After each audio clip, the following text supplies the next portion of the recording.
Vamos a leer la palabra del Señor. Marcos capítulo 5, vamos a leer la misma lectura de la apertura, a partir del versículo 21.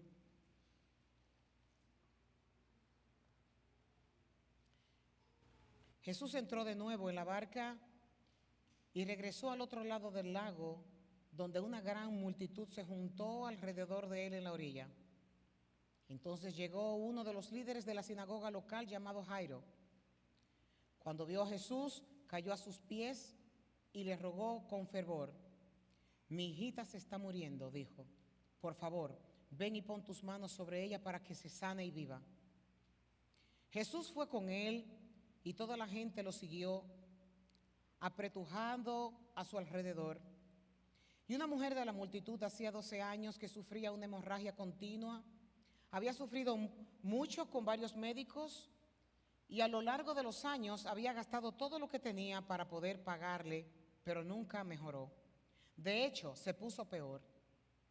Ella había oído de Jesús, así que se le acercó por detrás entre la multitud y tocó su túnica.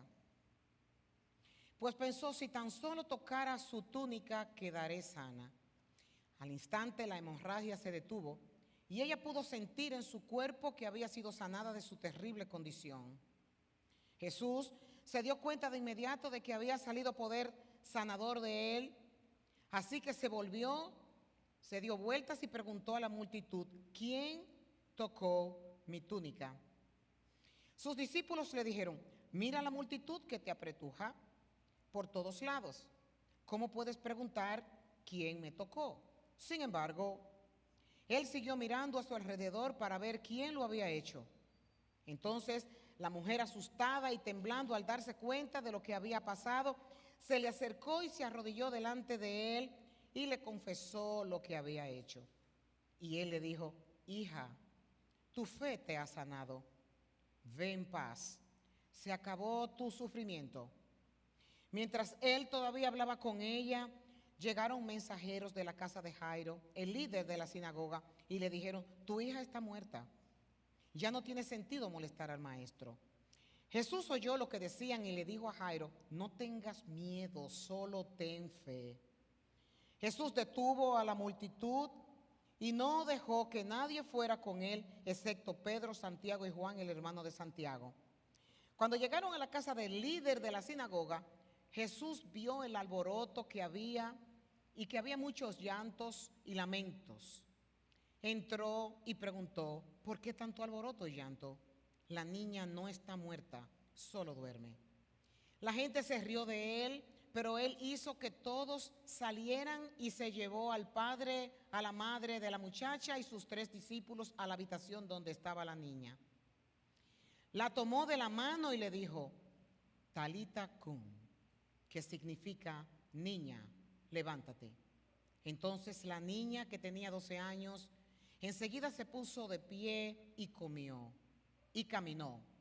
Los presentes quedaron conmovidos y totalmente asombrados. Jesús dio órdenes estrictas de que no le dijeran a nadie lo que había sucedido y entonces le dijo que le dieran de comer a la niña. Padre, te damos gracias por tu palabra, que sigue siendo viva y eficaz.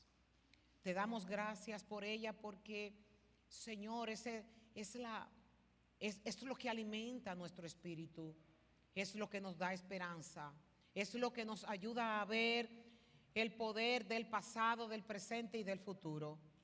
Hoy estamos delante de tu presencia, Señor, cada uno de nosotros con nuestras cargas. Y te suplicamos que tú nos ayudes, que así como estas 2 mujeres salieron en victoria, nosotros podamos salir de aquí de la misma forma. Espíritu Santo de Dios, tú que convences, tú que haces que pongamos atención en ti, te suplicamos de una manera particular que tú nos ayudes a que nosotros podamos tener nuestras mentes sujetas a ti y que esta palabra haga el propósito por el cual miles de años se escribió para el beneficio de nuestras vidas. Glorifícate, Señor, y paséate en este púlpito que toda palabra humana sea olvidada, pero que tu palabra, Señor, caiga en tierra fértil el día de hoy. Ayúdanos, Padre, porque te necesitamos. La gloria y la honra de lo que aquí suceda te la daremos a ti, porque solo tú eres merecedor de ella. Gracias, Señor, en Jesús de antemano. Amén y amén. Pueden tomar asiento. Esta es una historia muy conocida. Yo creo que es una historia que hasta los no conversos la conocen. Y yo quiero que el día de hoy nosotros peleemos, como yo siempre digo, con nuestro enemigo que tenemos al lado, con nosotros mismos. Habrá muchas formas en las que usted se va a querer entretener, aún teniendo su boca cerrada, va a estar peleando en su mente, chequeando el teléfono, pensando en lo que va a hacer después que salga de aquí, hablando con el que está al lado, entretenido con lo que alguien haga en el frente. Pero mire, hay un solo domingo en la semana, aprovéchelo. Este es el día que hay convocatoria para Dios hablarle a su pueblo, aprovéchelo. Pelee su propia batalla desde ahí donde usted está sentado, porque no vale la pena venir aquí el día de hoy y salir como nosotros llegamos, sino que la palabra de Dios tenga el poder para cambiar nuestras mentes y nuestras vidas. Ese es el propósito de estar aquí. De lo contrario, ya hemos perdido el tiempo. Esto es un pasaje muy predicado, muy conocido hasta por los inconversos. Ahora bien, como dicen los judíos, la palabra de Dios tiene 70 caras. Y si usted ha escuchado este mensaje 69 veces, no desaproveche el de hoy, que es nuevo. Aquí nosotros vemos dos episodios paralelos. Lucas es especialista en abreviar las historias de las Escrituras. Lucas no es de los que da muchos detalles. Nosotros vemos que es el evangelio más corto, porque Marcos es conciso. Él es bien rápido para escribir. Lo que los otros evangelistas desarrollan, Marcos lo minimiza, no porque tenga poca importancia, pero se ha dicho que Marcos tenía como una suburgencia de escribir su evangelio. En este caso, Marcos fue el que más se destacó de los tres que escribieron, aunque Mateo no tiene la historia completa. De los tres evangelistas, Marcos es el que da un panorama más completo. ¿Se está traduciendo? Marcos es el que tiene el panorama más completo de esto que nosotros vamos a estudiar el día de hoy. En esta historia Marcos habla de dos personajes paralelos, un hombre importante y una mujer marginada.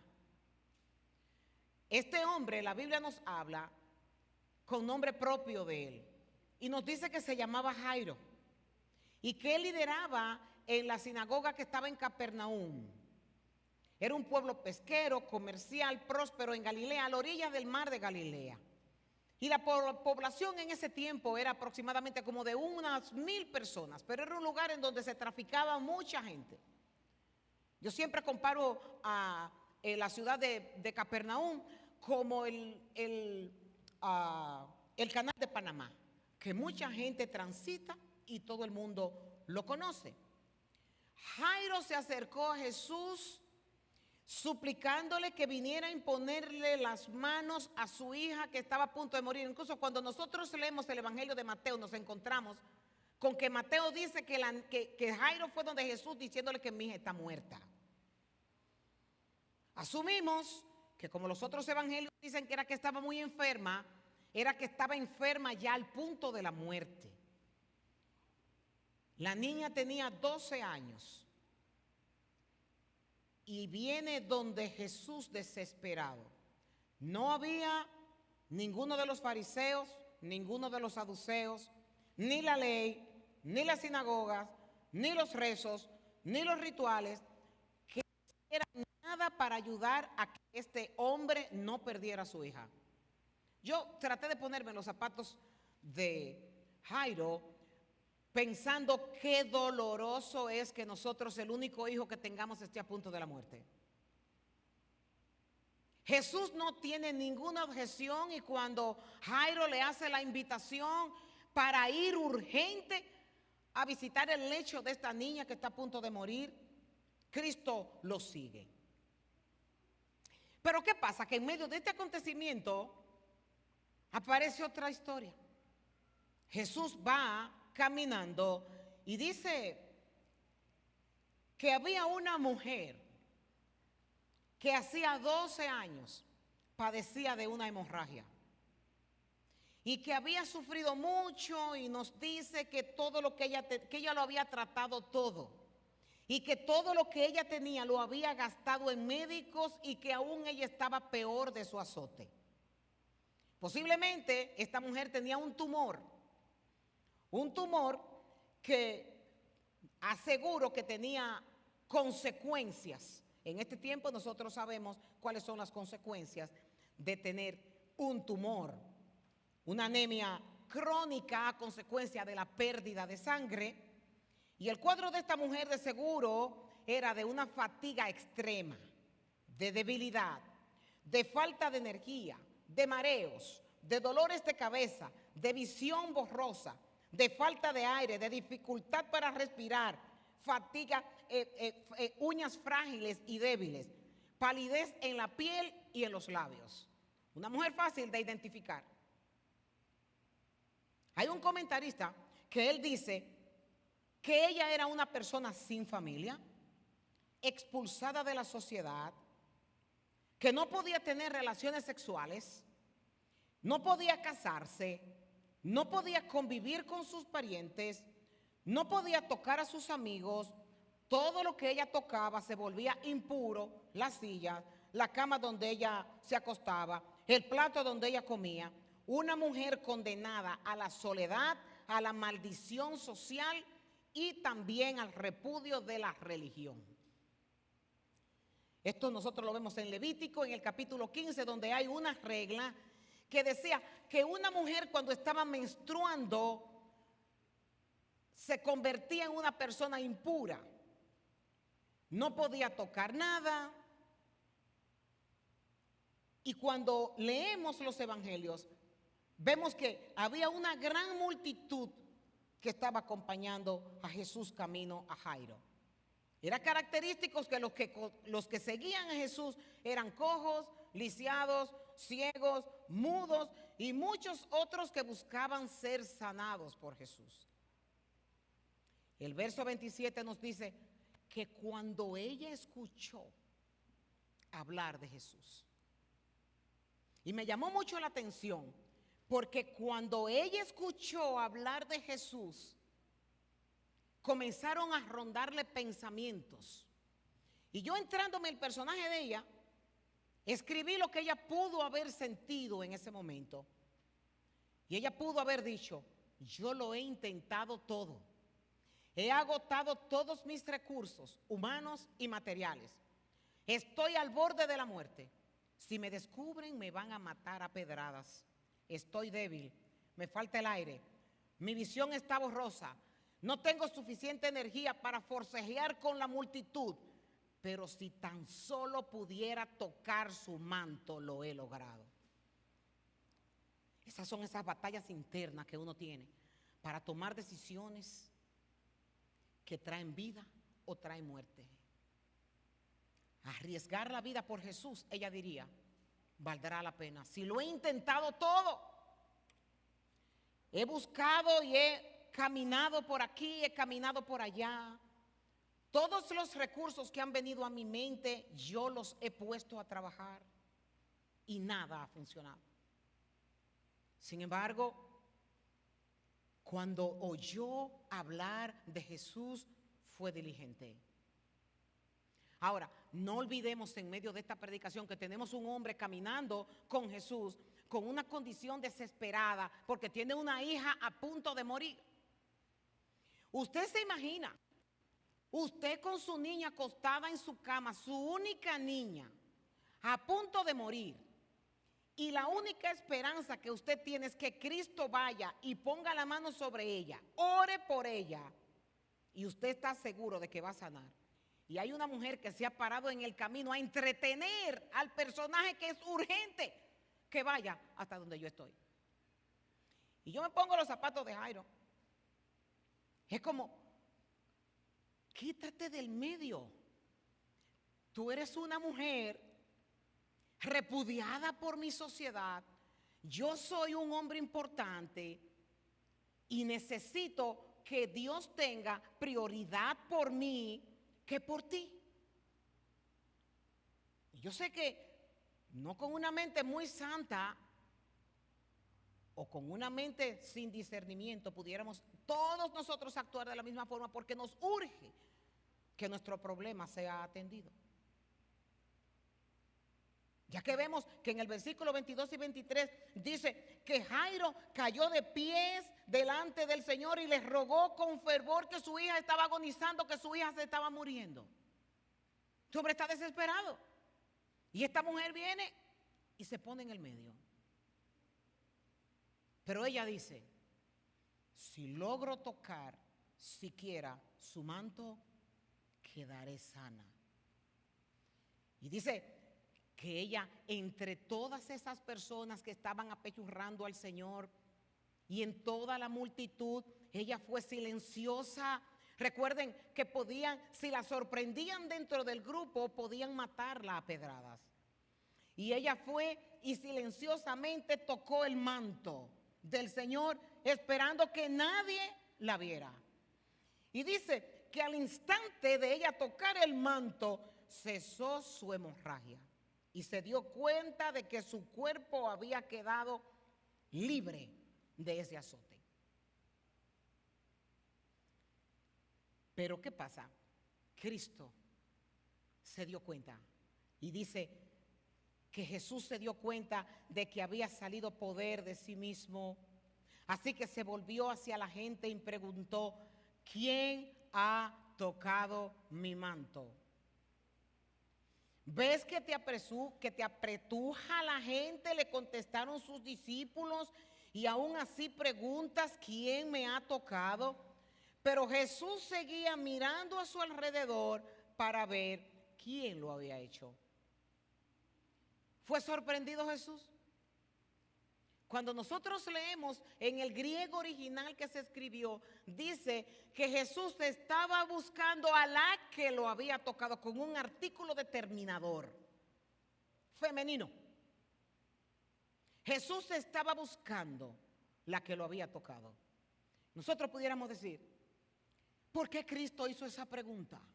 Cuando nosotros sabemos que en el momento en que él estaba reclutando a sus discípulos, Natanael, cuando se acercó a donde el Cristo le dijo que cuando él estaba debajo de la higuera, él lo había visto.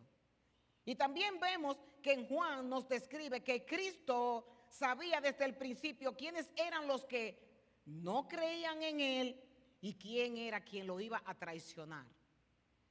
Y cuando nos vamos a Apocalipsis en el capítulo 2:23, nos dice que Cristo es el que escudriña la mente y el corazón. Por lo tanto, él miraba a la mujer ya sabiendo quién era.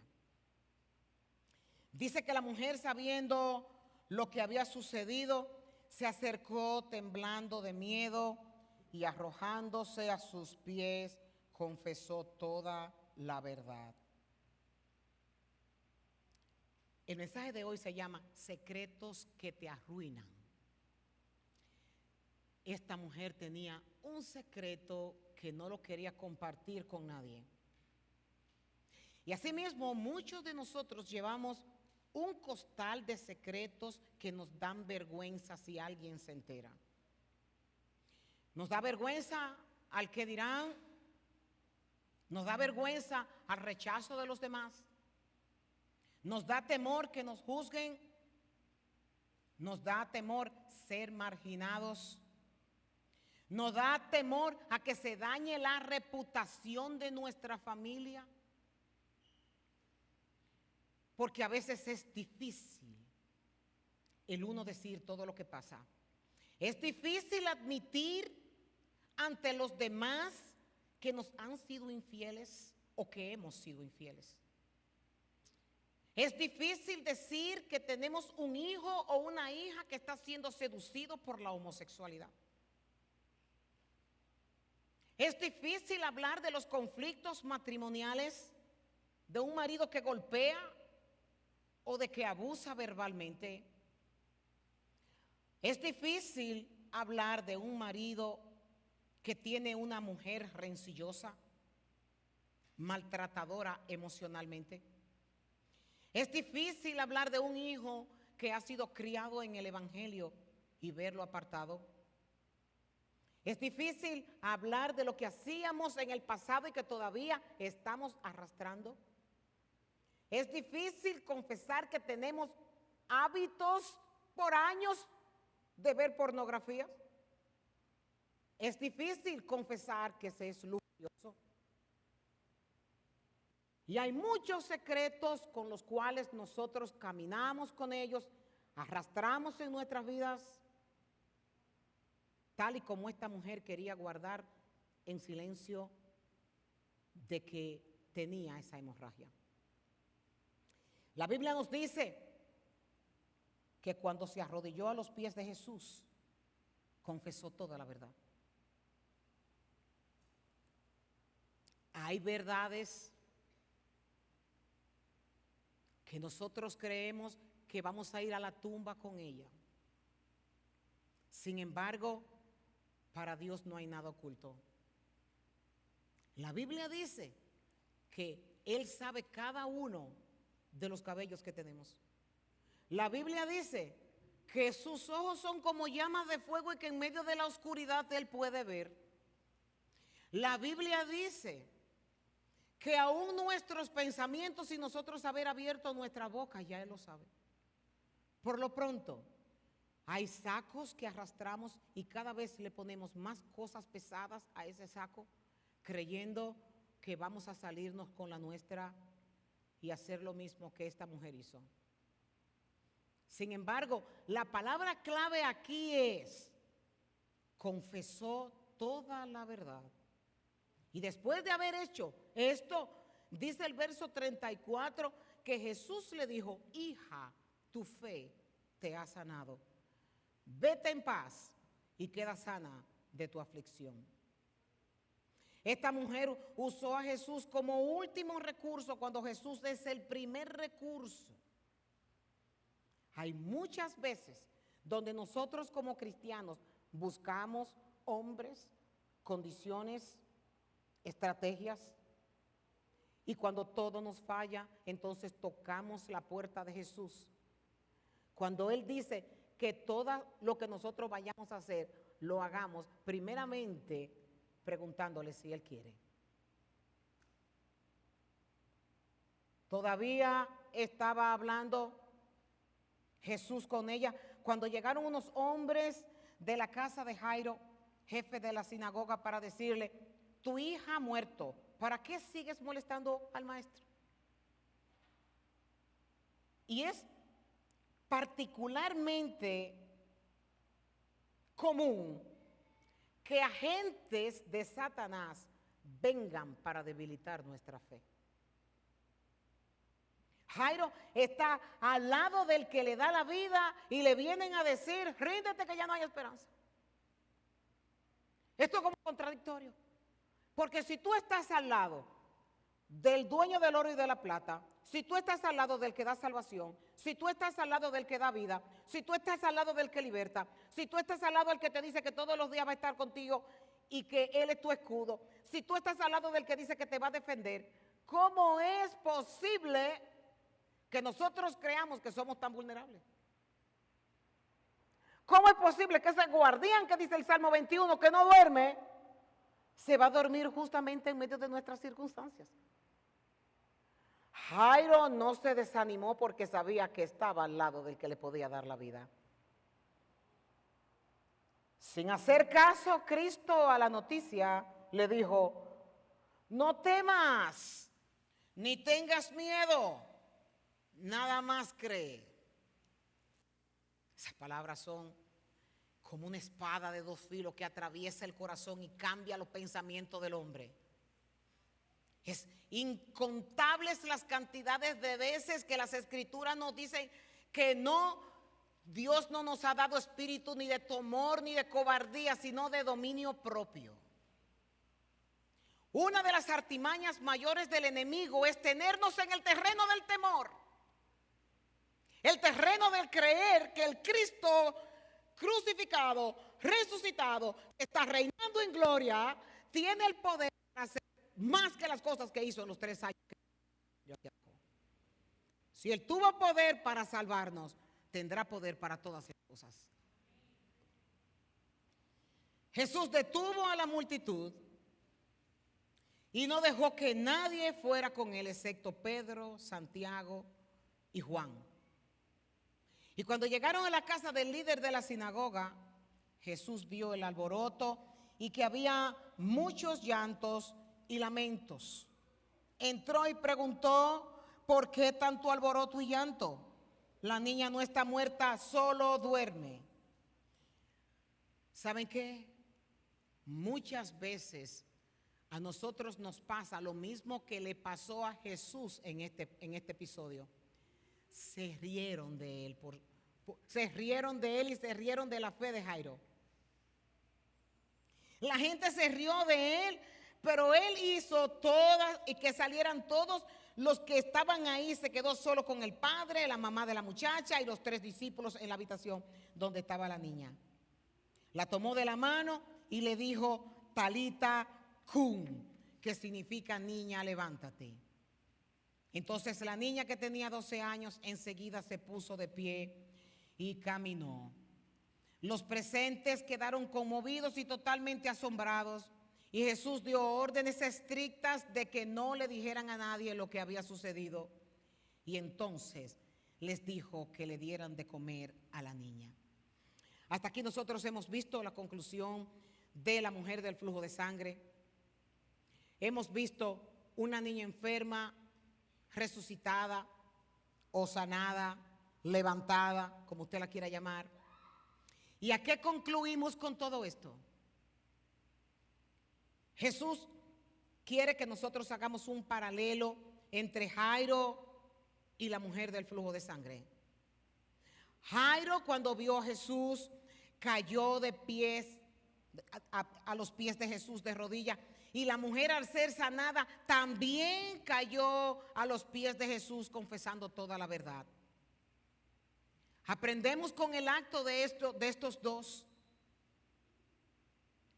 que las rodillas es el lugar donde llegamos cuando estamos pasando por el dolor, la enfermedad y el sufrimiento. Que las rodillas tienen la capacidad de doblegar el ego y el orgullo.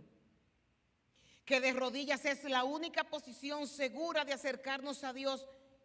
Y estos dos personajes nos enseñan varios de los puntos para terminar que voy a tratar. Que debemos venir a Dios sin exigir.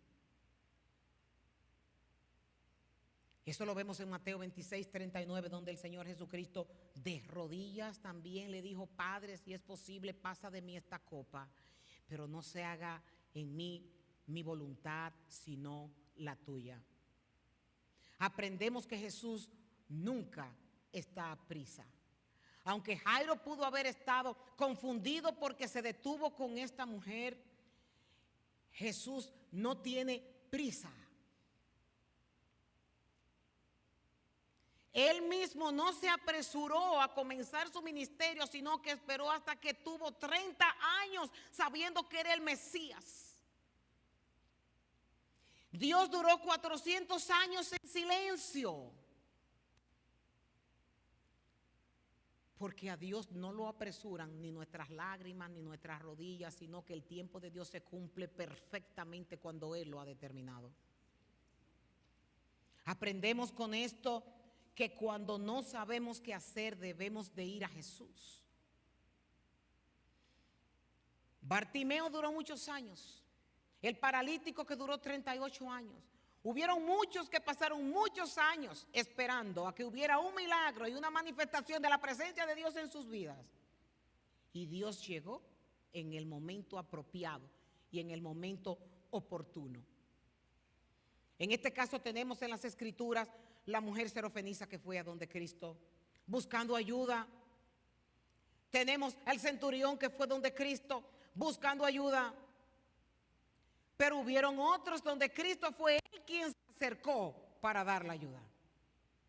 No sabemos si tu condición o la mía sea que vayamos o que Él viene. Pero por lo pronto nuestro trabajo es ir hacia donde está Él. Aprendemos de estos dos personajes que cuando Dios parece entretenido, Él sigue pendiente de mí. Muchas veces escuchamos de los testimonios de respuestas que Dios le ha dado a otros. Y nos decimos, pero ¿cuándo contestará mi oración? Muchas veces estamos desesperados porque lo que nosotros anhelamos por años, otra persona en cuestiones de semanas que la necesitaba, Dios se la contestó. Pero ¿sabes qué? Tú no estás fuera de la agenda de Dios, solamente espera tu tiempo. Estos personajes nos enseñan que si no confesamos nuestros pecados, Jesús nos pondrá al descubierto, aún nosotros estemos atemorizados y temblorosos. Así como nada está oculto para Él, lo que nosotros tratamos de ocultar, Él lo pondrá en evidencia. Jesús le dio a esta mujer la oportunidad de tener una vida en libertad y comenzar de nuevo. Le trajo alegría, esperanza de vida, le devolvió la dignidad, le hizo recuperar su estima, le dio valor. Lo mismo que Él quiere hacer contigo y conmigo si vamos, como esta mujer del flujo, a tocar su manto con desesperación y decirle, Señor, yo te necesito. Esto yo lo practico. Cuando yo estoy desesperada, así como Jairo o como esta mujer, yo sé que yo no estoy tocando el manto, pero yo de rodillas agarro la sábana de mi cama y la agarro y digo, es el manto tuyo que estoy agarrando, Señor, necesito tu ayuda. Creyendo que Él me escucha, creyendo que Él responderá. Y si no responde, pondrá paz en mí para que siga caminando con lo que tenga que estar soportando. Él mismo dice, todo el que pide, recibe. Todo el que busca, encuentra. Y a todo el que llama, se le abrirá la puerta.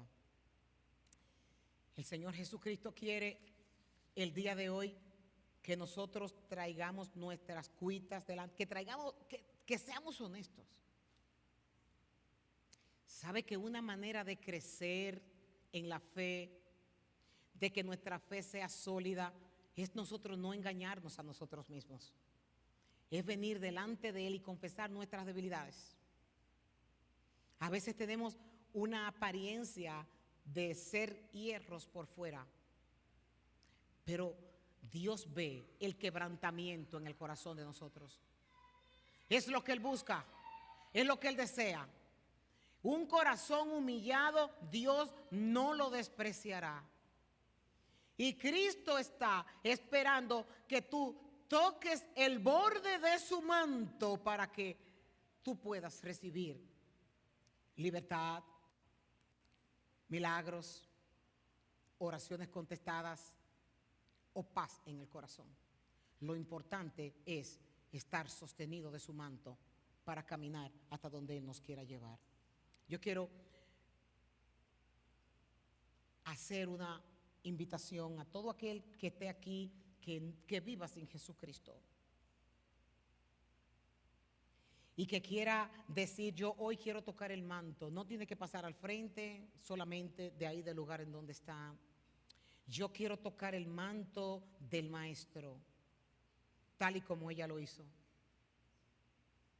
y decirle toda mi verdad, confesarle todos mis secretos y ponerlo delante de sus pies.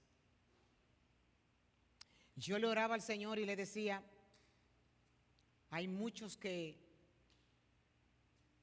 oran pidiendo cosas, y es legítimo uno pedir cosas materiales, no hay problema con eso porque vivimos en un mundo de materia.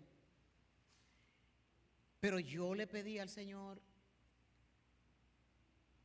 es tan grande la miseria que hay en mí que yo quiero que tú me ayudes.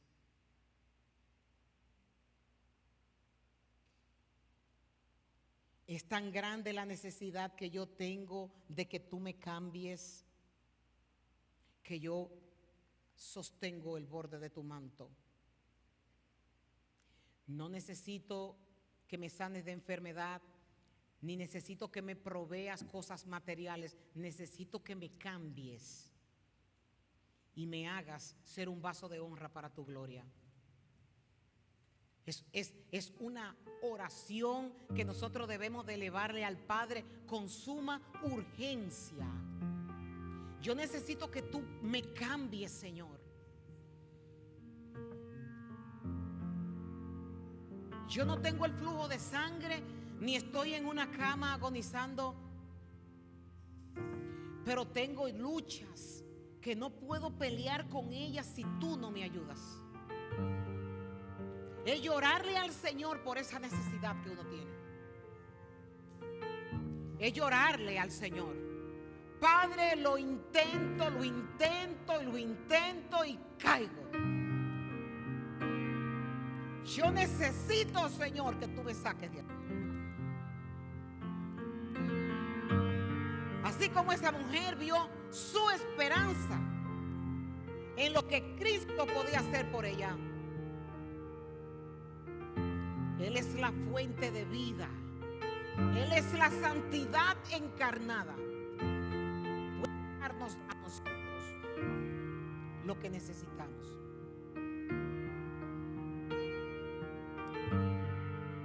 Esas batallas del corazón que solo las sabes tú, pero que esa mirada con llama de fuego entra profundamente en tu corazón y lo ve. Ve tus pensamientos, ve tus prioridades, ve tus deseos. El Señor quiere que tú tengas la actitud que tuvo ella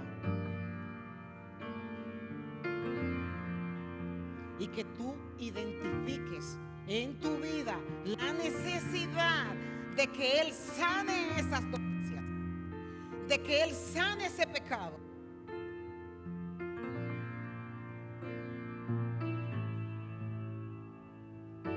Y si hay alguien que no conoce a Jesucristo,